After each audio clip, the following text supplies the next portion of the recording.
Hello കൂട്ടുകാരെ, ഇന്ന് ഈ വീഡിയോയിലൂടെ നമുക്ക് ട്വിൻ ഫ്ലെയിം ജേർണിയും ബ്രഹ്മചര്യവും തമ്മിലുള്ള ബന്ധം മനസ്സിലാക്കാം. ഇത് വളരെ സെൻസിറ്റീവായിട്ടുള്ള ഒരു ടോപ്പിക്കാണ്. എന്നാൽ ഈയിടയ്ക്കായിട്ട് വരുന്ന കൗൺസിലിംഗ് സെഷൻസിൽ കൂടുതൽ ആൾക്കാരും ചോദിക്കുന്ന ക്വസ്റ്റ്യൻസ് ഇതിൻ്റെ റിലേറ്റഡ് ആയിട്ടാണ്. അതിൻ്റെ കൂടെ തന്നെ കുറേ മെസ്സേജുകൾ വാട്സപ്പിൽ ഡൗട്ട്സ് എന്ന് പറഞ്ഞ് കുറേ മെസ്സേജുകൾ വരാറുണ്ട്. അതിൽ കൂടുതലും ഈ റിലേറ്റഡ് ഡൗട്ട്സ് ആണ്. അതിൽ പറയുന്നത് ഞങ്ങൾക്ക് ലൈവിൽ ഇതൊന്നും ചോദിക്കാൻ പറ്റില്ല, അതുകൊണ്ട് ഈ റിലേറ്റഡ് ചോദ്യങ്ങൾ മാഡം വായിച്ചിട്ട് ഉത്തരം അവിടെ പറഞ്ഞാൽ മതി എന്നാണ്. അപ്പോൾ കോമൺ ആയിട്ടൊരു വീഡിയോ ഇടാമെന്നാണ് അതുകൊണ്ട് വിചാരിച്ചത്. അപ്പോൾ ബേസിക്കായിട്ട് ട്വിൻ ഫ്ലെയിം ജേർണി എന്ന് പറഞ്ഞാൽ എന്താണ്? ഒരു സോൾ ജേർണിയാണ്, സ്പിരിച്വൽ അവേക്കനിങ് ജേർണിയാണ്. അപ്പോൾ സോൾ ജേർണി എന്ന് പറഞ്ഞാൽ സോളിൻ്റെ പ്യൂരിഫിക്കേഷൻ ആണ് നടക്കുന്നത് ഇവിടെ. ശരിക്കും പറഞ്ഞാൽ അസെൻഷൻ, ആദ്യം ഹീലാവും, ക്ലെൻസായി അസെൻഡ് ആവുക എന്ന് പറഞ്ഞാൽ സോളിൽ ഏറ്റിരിക്കുന്ന മാലിന്യങ്ങളെ ആദ്യം ക്ലെൻസ് ചെയ്യും നമ്മൾ. അത് കഴിഞ്ഞ് ആ വന്ന മുറിവുകൾക്ക് നമ്മൾ ഹീൽ ചെയ്യും. അത് കഴിഞ്ഞ് ഈ ഹീലിങ്ങൂടെ കഴിയുമ്പോൾ നമ്മൾ ആ ഒരു 5th ഡയമെൻഷനിലേക്ക് അസെൻഡ് ആവുക. അതിനും മുകളിലേക്കും നമുക്ക് അസെൻഡ് ആവാൻ പറ്റും. എന്നാൽ ബേസിക്കായിട്ട് ഈ ഒരു ട്വിൻ ഫ്ലെയിം ജേർണി എന്നല്ല, ഏതൊരു സ്പിരിച്വൽ ജേർണിയിലും നമ്മൾ ബേസിക് ലെവൽ എന്ന് പറയാം നമുക്ക് 5th ഡയമെൻഷൻ വരെ. ഓക്കെ, അപ്പോൾ ആദ്യം ഫെമിനൈൻ എനർജിയുടെ കാര്യത്തിലേക്ക് വരാം. സ്പിരിച്വൽ അവേക്കനിങ്ങിൽ മാക്സിമം ആദ്യം അവേക്കൻ ആവുന്നത് ഫെമിനൈൻ എനർജിയാണ്, അല്ലെങ്കിൽ ആദ്യം അവേക്കൻ ആവുന്ന ട്വിൻ. അപ്പോൾ അവേക്കനിങ്ങിലേക്ക് വരുമ്പോൾ എനർജറ്റിക് സെൻറ്റേഴ്സ് ട്രിഗർ ആവും. കാരണം എനർജറ്റിക് സെൻറ്റേഴ്സിലൂടെയാണ് നമ്മളുടെ ഇമോഷണൽ ട്രാമാസ് കിടക്കുന്നത്. അതിലൂടെ നമ്മളുടെ ഫിസിക്കൽ ബോഡീനെ, നമ്മളുടെ എനർജറ്റിക് ബോഡീനെ, നമ്മുടെ കോസ്മിക് ബോഡീനെ, നമ്മുടെ ആസ്ട്രൽ ബോഡീനെ, ഇത്രയും ലെവലിലുള്ള കാര്യങ്ങളെ നമ്മൾ ക്ലെൻസ് ചെയ്തുകൊണ്ടാണ് മുമ്പോട്ട് പോകുന്നത്. അതുകൊണ്ടാണ് ട്വിൻ ഫ്ലെയിം ജേർണി ഇത്ര ടഫസ്റ്റ് ആയിട്ടുള്ള ഒരു സ്പിരിച്വൽ ജേർണിയാണെന്ന് അറിയപ്പെടുന്നത്. അപ്പോൾ എനർജറ്റിക് സെൻറ്റേഴ്സിൽ ട്രിഗർ ആവുന്നു എന്ന് പറഞ്ഞാൽ, ഒരു ഉദാഹരണം പറഞ്ഞാൽ ബബിൾ ഫേസിൽ നമ്മൾക്ക് ഭയങ്കരമായിട്ടൊരു സെക്ഷൽ ഏർജ് കൂടും. ആക്ച്വലി ഫെമിനൈൻ എനർജീസിന് പെർട്ടിക്കുലറായിട്ട്. അപ്പോൾ പലപ്പോഴും ഫെമിനൈൻ എനർജീസ് അത്ഭുതപ്പെടാറുണ്ട്, ഇത്രയധികം സെക്ഷൽ ഏർജ് ഉണ്ടായിരുന്നോ, ഇത്രയധികം കാര്യങ്ങൾ എന്നിലുണ്ടായിരുന്നോ എന്നുള്ളത്. അത് ആദ്യം നമ്മളുടെ ഉള്ളിൽ കിടക്കുന്ന ആ ഒരു ഏർജ്, ആ ഒരു അൺഫുൾഫിൽഡ് ഡിസയേഴ്സ് അല്ലെങ്കിൽ അൺഹീൽഡ് ട്രാമാസ്, ഇതൊക്കെ നമുക്ക് പൊങ്ങി വരുന്നതാണ്. അതായത് സർഫേസിലേക്ക് വരുന്നതുകൊണ്ടാണ് ആ ഒരു ബബിൾ ഫേസിൽ നമ്മൾക്ക് അത്രയും സെക്ഷുവൽ ഏർജ് വരുന്നത്.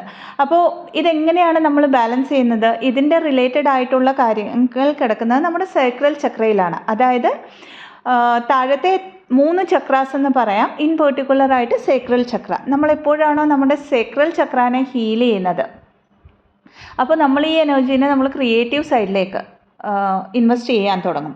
ഓക്കെ, അതായത് ശരിക്കും പറഞ്ഞാൽ നമ്മുടെ റൂട്ട് ചക്രയിലുള്ള ആ ഒരു സെക്ഷുവൽ എനർജി, ആ ഒരു സെക്ഷുവൽ പവറിനെയാണ് നമ്മൾ കുണ്ടലിനി ശക്തി അവേക്കനിങ്ങിലൂടെ ക്രൗൺ ചക്രയിൽ ബ്ലാസ്റ്റ് ചെയ്യിപ്പിക്കുന്നത്. അതായത് ക്രൗൺ ചക്രയിൽ ബ്ലാസ്റ്റ് ചെയ്യിക്കുക എന്ന് പറഞ്ഞാൽ നമ്മുടെ കോൺഷ്യസ്നെസ്സിനെ 5th ഡയമെൻഷനിലേക്ക് കൊണ്ടുവരുന്നത്.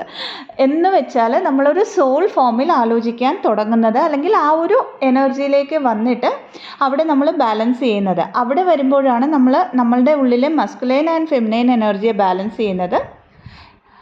ഇവിടെ വരെ ഈ മൊത്തം പ്രോസസ്സ് കംപ്ലീറ്റ് ആയി കഴിയുമ്പോൾ നമ്മൾ 5th ഡയമെൻഷനിൽ കൊണ്ടുവന്ന യൂണിയനെ, അതായത് ഡിവൈൻ യൂണിയൻ സോൾ മെർജിങ്ങിനെ 3D ലെവലിൽ ഫിസിക്കൽ വേൾഡിൽ ഗ്രൗണ്ടിങ് ചെയ്യുക, അതായത് അതിനെ റിയാലിറ്റിയിലേക്ക് കൊണ്ടുവരിക എന്നുള്ളതാണ് മസ്കുലൈൻ എനർജിയുടെ ടാസ്ക്. ഓക്കെ, അപ്പോൾ അത്രയും പവർഫുള്ളാണ് നമ്മളുടെ ഉള്ളിലുള്ള ഈ സെക്ഷുവൽ എനർജി എന്ന് പറയുന്നത്. നമ്മളുടെ spiritual awakening, twin flame journey എന്നല്ല, ഏതൊരു സ്പിരിച്വൽ അസെൻഷൻ അല്ലെങ്കിൽ സ്പിരിച്വൽ അവേക്കനിങ് ജേർണിക്കും ബേസിക്കായിട്ട് നമ്മളെ ഹെൽപ്പ് ചെയ്യുന്നത്, കുണ്ടലിനി ശക്തിയുടെ അസെൻഷന് ഹെൽപ്പ് ചെയ്യുന്നത് ഈ ഒരു എനർജിയാണ്. അപ്പോൾ മസ്കുലൈൻ എനർജിയുടെ കാര്യത്തിൽ ബ്രഹ്മചര്യം ആവശ്യമില്ലെന്ന് ചോദിക്കാറുണ്ട് ആൾക്കാർ. അവർ പല റിലേഷൻസിൽ അവരുടെ കാർമിക് പാർട്ട്ണറുമൊക്കെ ആയിട്ട് ഹാപ്പി ആയിട്ട് കാണാറുണ്ട് എന്നൊക്കെ പറഞ്ഞിട്ട്. അവരുടെ കാര്യത്തിലും തീർച്ചയായിട്ടും സിലബസി പ്രാവർത്തികമാകും.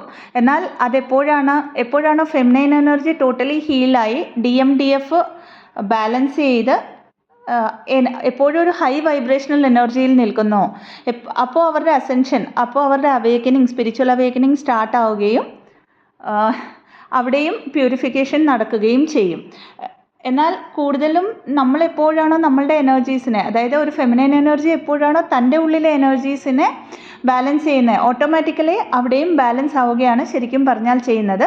ബാലൻസ് ഉള്ള കാര്യങ്ങൾ എന്ന് പറഞ്ഞാൽ നമ്മൾ ക്ലെൻസ് ചെയ്യുമ്പോൾ, നമ്മൾ ഹീലാവുമ്പോൾ നമ്മളുടെ എക്സിസ്റ്റിംഗ് പാർട്ട്നേഴ്സ് ആരെങ്കിലും ഉണ്ടെങ്കിൽ അവരിൽ നിന്നും കിട്ടിയ ട്രോമാസ്, അല്ലെങ്കിൽ പാസ്റ്റ് ലവേഴ്സ്, ഇതൊക്കെയും ഈ റിലേറ്റഡ് ആയിട്ടുള്ള എന്തെങ്കിലും ട്രോമാസ് നമ്മളുടെ ഉള്ളിൽ കിടപ്പുണ്ടെങ്കിൽ അതിനെയും കൂടെയാണ് പ്യൂരിഫൈ ചെയ്യുന്നത്. അത് മസ്കുലൈൻ എനർജി ആയാലും ഫെമിനൈൻ എനർജി ആയാലും ഇതിൻ്റെ കൂടെ പാസ്റ്റ് ലൈഫ് തൊട്ട് നമ്മൾ ക്യാരി ഔട്ട് ചെയ്തിട്ടുള്ള കാര്യങ്ങൾ. അപ്പോൾ നമ്മൾ വോം ഹീലിങ്ങിലൂടെ ചെയ്യുന്ന കാര്യങ്ങളിൽ ഇതെല്ലാം ഉൾപ്പെടും. ഓക്കെ, ഇതല്ലാതെ നമ്മളൊരു ഏതെങ്കിലും ഒരു സോൾ, അത് നമ്മളുടെ ട്വിൻ ഫ്ലെയിമുമായിട്ടും ആയിക്കോട്ടെ, നമ്മൾ ഒരു സെക്ഷുവൽ കോണ്ടാക്റ്റിൽ വരുമ്പോൾ നമ്മളുടെ കോഡ്സ് അറിഞ്ഞോ അറിയാതെ നമ്മൾ അവരുമായിട്ട് കണക്ട് ചെയ്യുകയാണ് ചെയ്യുന്നത്. അപ്പോൾ അവരിലുള്ള ആ ഒരു കർമാസ്, അവരിലുള്ള നെഗറ്റിവിറ്റീസ് നമ്മൾ അറിഞ്ഞോ അറിയാതെയോ ഹീലിംഗിലേക്ക് വന്നു കഴിഞ്ഞ്, അവേക്കനിങ്ങിലേക്ക് വന്നു കഴിഞ്ഞ് എടുക്കാറുണ്ട്. എഗെയിൻ ബ്രഹ്മചര്യം അനുഷ്ഠിക്കണോ വേണ്ടയോ എന്നുള്ളത് അത് ടോട്ടലി ഒരു പേഴ്സണൽ ചോയ്സാണ്. കാരണം ഇവിടെ ഇനിയൊരു ക്വസ്റ്റ്യൻ വരാറുള്ളത്, അപ്പോൾ ഞങ്ങൾ ഓൾറെഡി മാരീഡ് ആണ്, ഞങ്ങളുടെ കൂടെയുള്ള പാർട്ട്ണറിനെ ഞങ്ങൾ ചതിക്കുകയല്ലേ എന്നൊക്കെ പറഞ്ഞിട്ട്, ഈ ഒരു ജേർണി എന്ന് പറഞ്ഞാൽ ഡിവൈൻലി ഗൈഡഡ് ആണ്. ദൈവം തമ്പുരാനായിട്ട് ചൂസൺ വണ്ണായിട്ട് നമ്മളെ ഭൂമിയിലേക്ക് പറഞ്ഞു വിട്ടിരിക്കുകയാണ് ഒരു പർപ്പസ് ചെയ്യാൻ. അപ്പോൾ ഇവിടെ നമ്മൾ ഒരു അറ്റാച്ച്മെൻറ്റോടെ നമുക്ക് കുറേ കാര്യങ്ങളെ ഡീൽ ചെയ്യരുത്. കാരണം ഡിവൈൻലി പ്രൊട്ടക്റ്റഡ് ആയതുകൊണ്ട് തന്നെ എപ്പോൾ എവിടെ എങ്ങനെ നടക്കണമെന്നുള്ളത്, ഈവൻ എവറിഥിങ് പ്രീ ഡിസൈഡഡ് ആണ് ഈ ജേർണിയിൽ. ഓൺലി നമ്മളിവിടെ എന്താണ് ആ ഒരു ഡിസൈഡഡ് തിങ്ങിനെ ആക്ഷൻ ഓറിയൻറ്റഡ് ആയിട്ട് ചൂസ് ചെയ്ത് കുറച്ച് വലിയൊരു ലെസൺ വേണോ ചെറിയ ലെസൺ വേണോ അത് മാത്രമാണ് നമുക്കിവിടെ ചൂസ് ചെയ്യാൻ പറ്റുന്നത്. ഓക്കെ, അപ്പോൾ എല്ലാവരുടെയും ഹയസ്റ്റ് ഗുഡിനായിട്ട് ദ ബെസ്റ്റ് തിങ് മാത്രമേ യൂണിവേഴ്സ് എപ്പോഴും നമുക്ക് തരത്തുള്ളൂ എന്ന് മനസ്സിലാക്കുക. എന്നാൽ ഒരു കാര്യം, അവേക്കൻഡായി അല്ലെങ്കിൽ നല്ലൊരു ഹയർ എനർജിയിലേക്ക് വന്നു കഴിഞ്ഞിട്ടുള്ള ഒരു ഫെമിനൈൻ എനർജി ആണെങ്കിൽ അവർ ഒരിക്കലും ഒരു മറ്റുള്ള ഒരു പാർട്ട്ണറിനെ ചൂസ് ചെയ്ത്, അതായത് ലോവർ എനർജിയിൽ നിൽക്കുന്ന ഒരു പാർട്ട്ണറിനെ ചൂസ് ചെയ്യുകയോ അങ്ങനെയുള്ള ഒരു സെക്ഷൽ കോണ്ടാക്റ്റിലേക്ക് വരാറോ ഇല്ല. ഈവൻ അവരുടെ ട്വിൻ ഫ്ലെയിം പോലും ഒരു ലോവർ എനർജിയിലാണ് ഓപ്പറേറ്റ് ചെയ്യുന്നതെങ്കിൽ അവരെ റിജക്റ്റ് ചെയ്തിട്ട് അവരുടെ എനർജിയിൽ ടോട്ടലായിട്ട് കോൺസെൻട്രേറ്റ് ചെയ്ത് ആ എനർജീനെ ഇനിയും കുറച്ചുകൂടെ എങ്ങനെ അസെൻഡ് ചെയ്യാമെന്ന് ആലോചിച്ചുകൊണ്ട് ഹീൽ ചെയ്തുകൊണ്ടിരിക്കുന്നവരായിരിക്കും. ഇനിയൊരു ചോദ്യം വരാറുള്ളത്, നമ്മൾ ബ്രഹ്മചര്യം അനുഷ്ഠിച്ചാൽ മാത്രം നമ്മൾ യൂണിയനിലേക്ക് വരുമോ എന്നുള്ളതാണ്. ഒരിക്കലും ഇല്ല. കാരണം ബ്രഹ്മചര്യത്തിൻ്റെ കൂടെ ഇന്നർ വർക്ക് കൂടെ ചെയ്താൽ കുറച്ചുകൂടെ ഈസി ആയിട്ട് നമുക്ക് യൂണിയൻ അച്ചീവ് ചെയ്യാനായിട്ട്, അല്ലെങ്കിൽ യൂണിയൻ എന്ന് പറയുന്ന ആ പ്രോസസ്സിനെ കംപ്ലീറ്റ് ചെയ്യാനായിട്ട് പറ്റും. അപ്പോൾ തന്നിരിക്കുന്ന ഇൻഫർമേഷൻ ഹെൽപ്ഫുൾ ആണെങ്കിൽ ചാനലിനെ ലൈക്ക് ചെയ്യാവുന്നതാണ്, ഷെയർ ചെയ്യാവുന്നതാണ്, ആൻഡ് സബ്സ്ക്രൈബ് ചെയ്യാവുന്നതാണ്. ഇതല്ലാതെ പെയ്ഡ് കൗൺസിലിംഗ് സെഷൻസിനായിട്ട്, ഹീലിംഗ് സെഷൻസിനായിട്ട്, റേക്കി ഹീലിംഗ് സെഷൻസിനായിട്ട്, ആകാശിക് റെക്കോർഡ് റീഡിങ്ങിന്, പാസ്റ്റ് ലൈഫ് റിഗ്രഷൻ തെറപ്പിക്കായിട്ട് ഡിസ്ക്രിപ്ഷൻ ബോക്സിൽ കൊടുത്തിരിക്കുന്ന വാട്സപ്പ് നമ്പറിലേക്ക് ബന്ധപ്പെടാവുന്നതാണ്. അതല്ലാതെ 22 തൊട്ട് തുടങ്ങുന്ന ഇന്നർ വർക്ക് വർക്ക്ഷോപ്പ്, സബ് കോൺഷ്യസ് മൈൻഡ് റീപ്രോഗ്രാമിൻ്റെ വർക്ക്ഷോപ്പാണ്. 4 days ആണ്. അത് പേയബിൾ ആണ്. അതിൽ ആരെങ്കിലും ഇൻട്രസ്റ്റഡ് ഉണ്ടെങ്കിൽ അവർക്കും ഡിസ്ക്രിപ്ഷൻ ബോക്സിൽ കൊടുത്തിരിക്കുന്ന വാട്സപ്പ് നമ്പറിലേക്ക് ബന്ധപ്പെടാവുന്നതാണ്. Thank you so much. ഓം നമഃ ശിവായ.